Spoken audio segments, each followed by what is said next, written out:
अस्सलामुअलैकुम दोस्तों, तुसी वेख रहे हो मेरा पंजाब टीवी ते मैं तुहाडा मेज़बान मुहम्मद लतीफ़ खरल। दोस्तों सब तो पहले अपने चैनल करो सबसक्राइब ते नाल ही बैल आइकन नूं करो प्रेस ताकि साडी हर नई आने वाली वीडियो दा नोटिफिकेशन सब तो पहले तुहाडे वीरां तक पहुँच सके ताकि तुसी वो वीडियो वेखो सब तो पहले।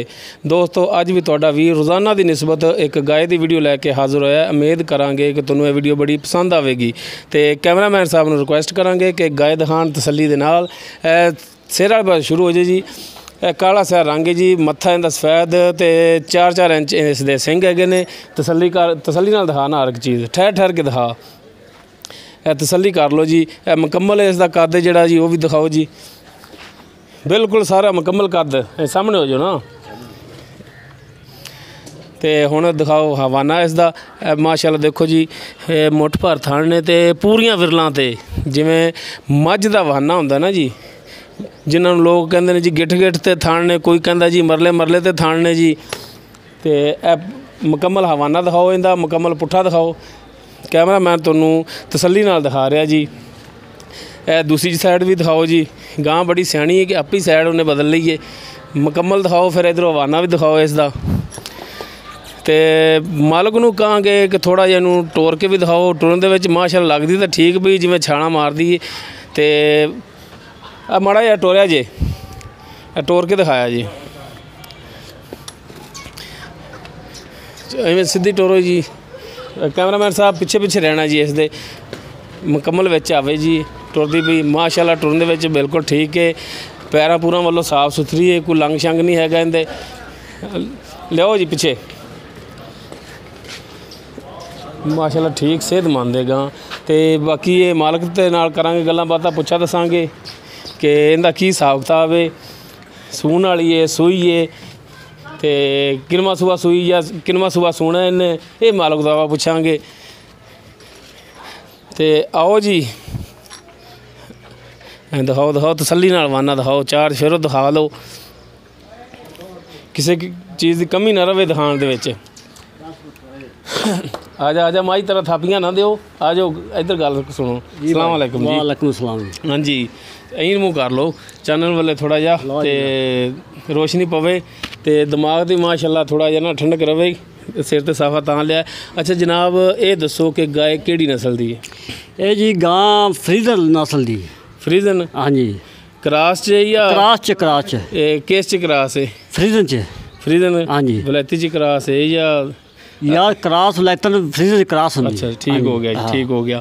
ये किनवा सूआ इंदा? ये जी ने पहला सूआ सुना। पहला सूआ सुना है? हाँ जी। किन्ने दिन रह गए सूण दे? इन्हें दिन रह गए जी कम से कम 8-9 दिन। 8-9 दिन? इस तो ज़्यादा भी हो सकते हैं? नहीं ज़्यादा नहीं, इन्ने रहेगी 8 तो 9 यानी कि 10 दिन तो पक्के ने दे। कोई एक अद्धा दिन उत्ते ला या हेठा सूप पवे तां।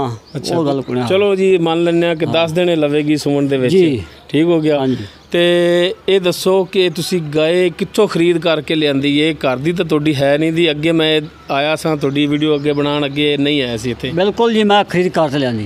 ये कित्थों खरीद करके लियांदी? जिन्हां तो खरीद करके लियांदी उन्हां तो ये भी पुछना कि इहदी माँ या इहदी कोई भैन या कि किन्ना कुछ दुध देंदियां रहीਆਂ ने? ये जी मियाँ सालमद हत्थ के ने बैठे ने होते विच। अच्छा। उन्हां कोल वैल लियांदी। अच्छा। इहदी माँ मैं आप खुद देखते हैं 32-31 लीटर करदी दी 2 टाइम दुध। अच्छा वो तो बड़े मन्ने तन्ने ने सालम मियाँ सालम खां रथ जिहड़े है ने। हाँ जी। ते वो दरिया दा एरिया सारा उन्हां दा कोल ही है। ते वो अपना नस्ल जिहड़ी वो बहुत घट लोगों नूं दिंदे ने। तुहानूं किवें देती उन्हां? बस असीं उन्हां सूह रूह शुरू ला दो सां। आ जिहड़ा बाबा बैठा है हाँ ये उन्हां कोल 24 घंटे रहिंदा रहे। अच्छा। तो बस बैठे बैठे असीं आ भी मियाँ वैड़ बेचनी, उन्हां यार बेचनी नहीं पर तुसीं ज़्यादा चेक करदे लै जाओ मियाँ। अच्छा। वो बड़ा असीं तां लियांदी, होर किसे वेचदे कोई नहीं, वच्छी भी नहीं दिंदे किसे नूं। अच्छा जी तुसीं लै आए सो तो तुसीं रखनी सी, काम तो तुहाडा वैसे है कि लाई चलाई दा, लेकिन वैड़ रखण वाली सी तुसीं घर रखनी सी।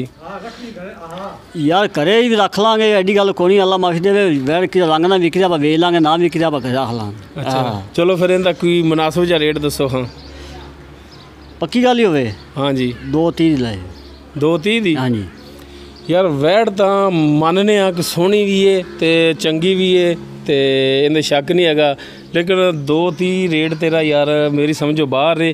तू अं कर यार, तू फाइनल जिहा रेट दस भी जिहड़ा तुसीं इंदा लैना है हाज़र टाइम जिहड़ा इंदा वो दसो। देन तो सोच लै पावें ਭਾਵੇਂ ਸਲਾਹ ਕਰ ਲੈ ਬਾਬੇ ਨਾਲ। ਯਾਰ ਰੇਟ ਜਿਹੜਾ ਨਾ ਪੱਕਾ ਰੇਟ ਇਹਦਾ ਜਿਹੜਾ ਉਹ ਦੱਸ ਦੇ ਮੈਨੂੰ ਕਿ ਮੈਂ ਇਦੋਂ ਘੱਟ ਨਹੀਂ ਦੇਣੀ, ਉਹ ਮੈਨੂੰ ਰੇਟ ਦੇ ਤੂੰ ਬਸ। ਪੱਕਾ ਰੇਟ ਕੈਮਰੇ ਦੇ ਸਾਹਮਣੇ ਰੇਟ ਦੇ ਵੀ 100 ਘੱਟ ਨਹੀਂ ਮੁੜ ਮੈਂ ਛੱਡਣਾ। ਹਾਂ ਦਿਓ ਰੇਟ ਦਿਓ, ਇਵੇਂ ਗੱਲ ਹੈ। ਉਹ ਰੇਟ ਦਿਓ ਤੁਸੀਂ ਭਾਈ 15 ਚੰਗੀ ਲੱਗੇ ਤੇ ਧਾਰਾ ਮਾਰ ਲੈਣਾ, ਜਿੰਨੂੰ ਜਿਹੜੇ ਭਰਾ ਨੂੰ ਚੰਗੀ ਲੱਗ ਜਾਵੇ। ਅੱਛਾ ਹਾਂਜੀ ਤੇ ਇਹਨੂੰ ਗਾੜਾ ਆਪਾਂ 100 ਵੀ ਦੇਣੀ। 2,15,000 ਚ ਜੀ ਵੀ ਜੇ ਕੋਈ ਧੱਕਾ ਕਰਨਾ ਪੈ ਜਾਵੇ ਤਾਂ ਨਹੀਂ, ਇਹ ਆਪਾਂ ਧੱਕੇ ਮੁੱਕੇ ਦੀ ਗੱਲ ਛੱਡੀ ਕੋਈ ਹੁਣ। ਅੱਛਾ 2,15 ਤੋਂ ਘੱਟ ਨਹੀਂ ਦੇਣੀ। ਨਹੀਂ ਦੇਣੀ। ਹਾਂ ਦੋਸਤੋ ਮੈਂ 2.5 ਲੱਖ ਦੀ ਮੈਂ ਸਿਰਫ ਵੇਖ ਕੇ ਵੀ ਯਾ ਕੀਤਾ ਬੰਦਾ ਵੀ ਜਿਹੜੇ ਘਰ ਜਾਵੇਗੀ ਇਨਸ਼ਾਅੱਲਾ ਕਦੇ ਯਾਦ ਰੱਖੇਗਾ ਵੀ ਵੈਟ ਦੁੱਧ ਦਿੰਦੀ ਪੀ ਜਾਂ ਕੀ ਕਰਦੀ ਪਈ ਅੱਲਾ ਦੇ ਹੁਕਮ ਨਾਲ। ਹਾਂਜੀ ਅੱਲਾ ਖੈਰ ਕਰੇਗਾ। ਹਾਂ ਜਿਹੜੇ ਘਰ ਦੀ ਹੈਗੀ ਏ। ਠੀਕ ਹੋ ਗਿਆ ਜਨਾਬ। ਦੋਸਤੋ 2,15,000 ਇਹ ਜਿਹੜਾ ਨਾ ਜੀ ਫਾਈਨਲ ਰੇਟ ਮੰਗ ਰਹੇ ਨੇ ਇਸ ਦਾ। 2 ਵੈਸੇ ਰੇਟ ਇਹਨਾਂ ਦਾ, ਲੇਕਿਨ ਫਾਈਨਲ 2,15। ਦੋਸਤੋ ਉਮੀਦ ਕਰਾਂਗੇ ਕਿ ਤੁਹਾਨੂੰ ਸਾਡੀ ਅੱਜ ਦੀ ਵੀਡੀਓ ਬੜੀ ਪਸੰਦ ਆਵੇਗੀ। ਸਾਡੀ ਵੀਡੀਓ ਪਸੰਦ ਆਵੇ ਸਾਡੀ ਵੀਡੀਓ ਨੂੰ ਲਾਈਕ ਕਰੋ, ਸ਼ੇਅਰ ਕਰੋ ਤੇ ਆਪਣੇ ਕਮੈਂਟਸ ਦਾ ਇਜ਼ਹਾਰ ਕਰੋ। ਸਾਡਾ ਰਾਬਤਾ ਨੰਬਰ ਹੈ 0321 57 29 251। ਦੋਸਤੋ ਇਸ ਦੇ ਨਾਲ ਹੀ ਲਤੀਫ ਖਰਲ ਨੂੰ ਦੇਵੋ ਇਜਾਜ਼ਤ। ਮਿਲਨੇ ਆ ਨੈਕਸਟ ਵੀਡੀਓ ਤੇ। ਅੱਲਾ ਹਾਫਿਜ਼।